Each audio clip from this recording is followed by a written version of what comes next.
বিশ্ব পর্যটন শান্তির সোপান এই স্লোগান নিয়ে কুয়াকাটায় পালিত হচ্ছে বিশ্ব পর্যটন দিবস। দিনটিকে ঘিরে পটুয়াখালী জেলা প্রশাসনের উদ্যোগে বর্ণাঢ্য শোভাযাত্রা, আলোচনা সভা ও বিভিন্ন সামাজিক কর্মকাণ্ডের আয়োজন করা হয়েছে। বিস্তারিত জানাতে কুয়াকাটা থেকে যুক্ত আছেন সহকর্মী জসিম পারভেজ। জসিম, পর্যটন দিবসে কি ধরনের কর্মসূচি রয়েছে কুয়াকাটায় এবং আশপাশের যে পর্যটন এলাকাগুলো রয়েছে সেখানে?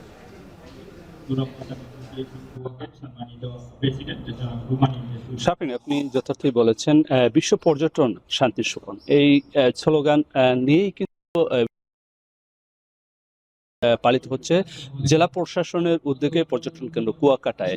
আর এই দিবসটি পালন উপলক্ষে সকালে বিভিন্ন যে পর্যটন নির্ভর যে সকল ব্যবসায়ী রয়েছে এবং স্টেক হোল্ডার রয়েছে সকলের অংশগ্রহণে একটি বর্ণাঢ্য র্যালি ও শোভাযাত্রা বের হয় এবং র্যালিটি শেষে তারা বিচ ক্লিনিং কার্যক্রমে অংশগ্রহণ করে এবং বিচ ক্লিনিং কার্যক্রম শেষে তারা এখন এই পর্যটন হলিডে হোমস এর মিলনায়তনে তারা আলোচনা সভায় মিলিত হয়েছেন। ও জেলা প্রশাসক এর এখানে সভাপতিত্বে এই আলোচনা সভায় এখানকার স্থানীয় যে স্টেক হোল্ডার রয়েছে, রাজনৈতিক, সামাজিক সহ এবং এখানকার পর্যটন নির্ভর যে সকল ব্যবসায়ী রয়েছেন তারা সকলেই এখানে অংশগ্রহণ করেছেন।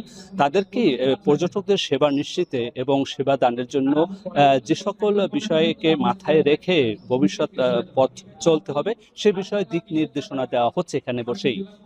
একই সঙ্গে কিন্তু এই আলোচনা সভা এবং এই কর্মশালা শেষে তারা কিন্তু বেলা 11টার দিকে একটি সাঁতার প্রতিযোগিতা রয়েছে এবং হাঁস উন্মুক্ত হাঁস ধরা প্রতিযোগিতাও রয়েছে। এরপরে বিকাল 3টা থেকে 4টা পর্যন্ত কুয়াকাটা আগত যে সকল পর্যটক রয়েছে সে সকল পর্যটকদের বরণ করবেন, ফুলের শুভেচ্ছা জানাবেন এখানকার পর্যটন শিল্পের সঙ্গে জড়িত ব্যবসায়ীরা, এমনটি নিশ্চিত করেছে তারা। এছাড়াও যে এখানকার যে ইতিহাস ঐতিহ্যের ধারক যে সকল স্পট রয়েছে সে সকল স্পটও কিন্তু সুসজ্জিত করা হয়েছে পর্যটকদের বরণ করার জন্য। এই ছিল আমার কাছে সবশেষ, শাফিন।